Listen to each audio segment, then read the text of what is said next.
Hello, I am Jitender from Ludhiana. My question is, it is known from the books of Srila Prabhupada that modern things used in Krishna's service are transcendental.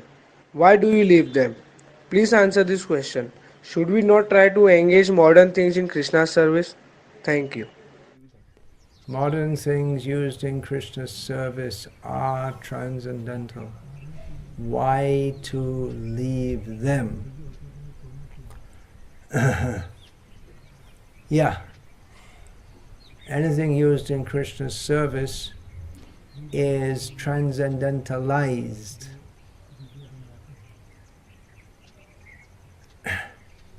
Still, some things are intrinsically more favorable to Krishna's service than others. For instance, the mridanga and kartal are natural instruments for Chaitanya Mahaprabhu's kirtan. Others, like the saxophone, electric guitar, can be used, but they're not intrinsically pleasing to Chaitanya Mahaprabhu, as are the mridanga and kartals, which are very pleasing to him. Some things, just like the butcher's profession,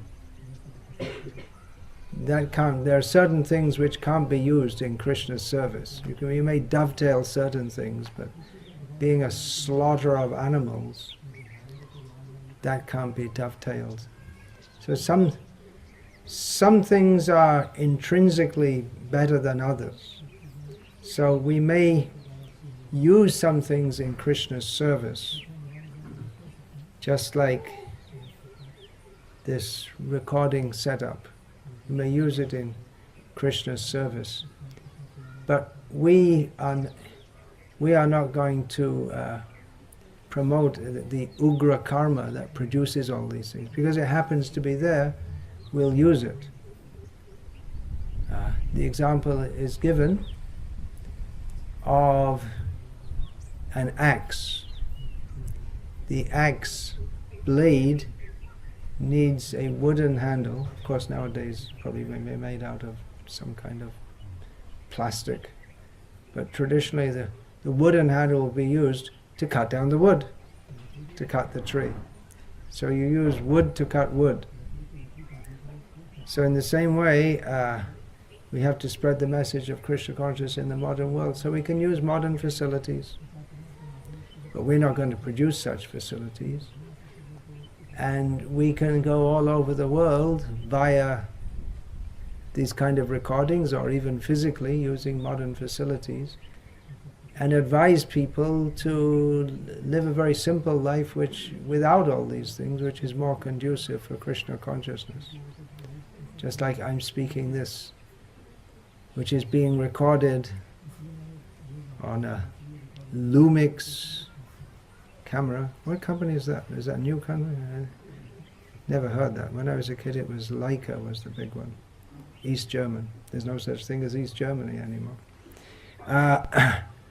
So it's being recorded at a community which is committed not to use all these things at all. So you can ask the devotees who are living here, generally without electricity, except when this Rakshasa called Bhakti Vikasa Swami comes, and then all these things called record. Oh, there's a Canon camera. That's a traditional company, if you can call it traditional. And then I bring in all this ugra karma. All this ugra karma follows me. But you can ask the devotees here. They're living very simply and happily, and chanting Hare Krishna, growing the food, weaving their own cloth, and so on. And there are devotees living in the city also, who are also chanting Hare Krishna. But in general, these simple living, high-thinking communities, they make a situation which is more conducive for Krishna consciousness. So, if these rascals are making all these things for sense gratification, we can also use them in Krishna's service. But we're not going to join Canon's R&D team to make some better camera. Let these fools and rascals waste their life doing it. and we'll use it in Krishna's service, and they'll get benefited by, they'll get benefited by agyata sukriti. As Srila Prabhupada mentions in the Nectar of Devotion about this. Remember this? You're nodding your head about the dictaphone. He said the person who invented this, it may have been a team who invented it, but he said the person who invented this certainly had no idea that it would be used for Krishna's service. But it is, and so he's getting benefit. So that's another reason we can use these things to benefit the people who waste their human form of life trying to make more and more technological so-called advancement